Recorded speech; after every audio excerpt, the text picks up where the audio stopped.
Dans cette vidéo, j'aimerais aller un peu plus loin que ce qui est le cadre du cours. En soi, la quantité de mouvement, c'était la dernière chose qu'on allait voir avec la conservation de celle-ci. Maintenant, il y a quelque chose de très proche. En fait, si vous vous rendez compte, la quantité de mouvement, on parlait de m fois v. M fois v, c'est de la translation. Et bien, comme pour tout ce qu'on a vu avec vitesse, il y a une vitesse angulaire, et bien, la quantité de mouvement, elle a son pendant en rotation, c'est le moment cinétique. Ceci n'est pas matière d'examen, c'est juste pour vous comprendre, de permettre beaucoup de phénomènes dans la vie de tous les jours et de vous comprendre aussi certaines expériences que je vous présenterai la fois prochaine. Du coup, cette vidéo sera courte pour se maintenir à l'essentiel. Pour la quantité de mouvement, nous savions que la quantité de mouvement P est égale à la masse fois la vitesse. Et bien, l'équivalent en rotation, c'est ce qu'on appelle le moment cinétique, qu'on note L, qui dit à quel point un objet est en train de tourner. Un peu comme la quantité de mouvement dit à quel point en translation, un objet est en train de bouger en ligne droite. On va faire les mêmes analogies qu'habituellement. La masse dit à quel point c'est dur de faire bouger quelqu'un en translation. Et bien le moment d'inertie dit à quel point c'est dur de faire tourner quelqu'un en rotation. La vitesse devient donc la vitesse angulaire. Quand est-ce qu'on avait conservation de P, de la quantité de mouvement, quand la somme des forces extérieures était nulle?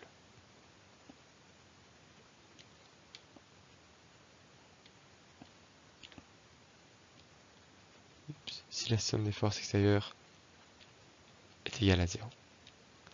Et alors là, on avait delta P sur delta T égale 0. Et bien pour le moment cinétique, ce moment cinétique sera aussi conservé.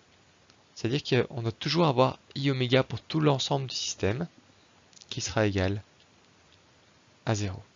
Dans ce cas-là, on a conservation donc du moment cinétique. Et ça, c'est si les moments de force extérieure sont égaux à 0. Donc en soi, il n'y a pas vraiment de nouveauté à comprendre, sauf que cette fois-ci, on tourne. Un exemple assez courant, c'est si vous prenez un hélicoptère. Votre hélicoptère, au début, il est à l'arrêt. L égale 0.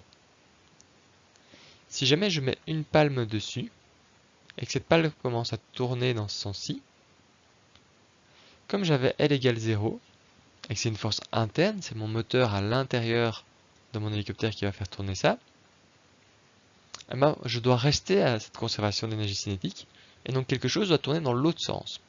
Pour avoir L de mon hélice plus L d'autre chose est égal à 0. Parce que avant on était à 0, puisque c'était immobile, et donc après, une fois que l'hélice bouge, je dois rester à 0. Qu'est-ce qu'il y a d'autre de libre? Ben, l'hélico. Attention, ici c'est hélice, là c'est hélicoptère. On va un peu continuer. Du coup, qu'est-ce qui se passe? Mon hélicoptère, il va tourner dans l'autre sens pour s'y opposer. Ce qui serait assez embêtant en fait. Et donc pour les premiers hélicoptères, ce qu'on a fait, c'est qu'on a mis deux palmes. Une qui tourne dans un sens et l'autre qui tourne dans l'autre sens. Après, évidemment, il y a eu d'autres techniques qui sont arrivées, mais ça, c'est un des meilleurs exemples de base pour les premiers modèles. C'était deux palmes, une qui tournait dans chaque sens, ou quatre palmes. Voilà. Je ne vais pas m'étendre plus, puisqu'on ne va pas faire de calcul avec ça, on ne va pas vous demander de savoir l'employer. Je vous demande juste de le comprendre, de le retenir. Et je vous présente une petite vidéo de l'université de Namur juste après, si ça vous intéresse, pour voir quelques cas concrets. De plus, je vous montrerai aussi la semaine prochaine des expériences liées à cela à l'expérimentarium. Voilà, voilà. Bon visionnage.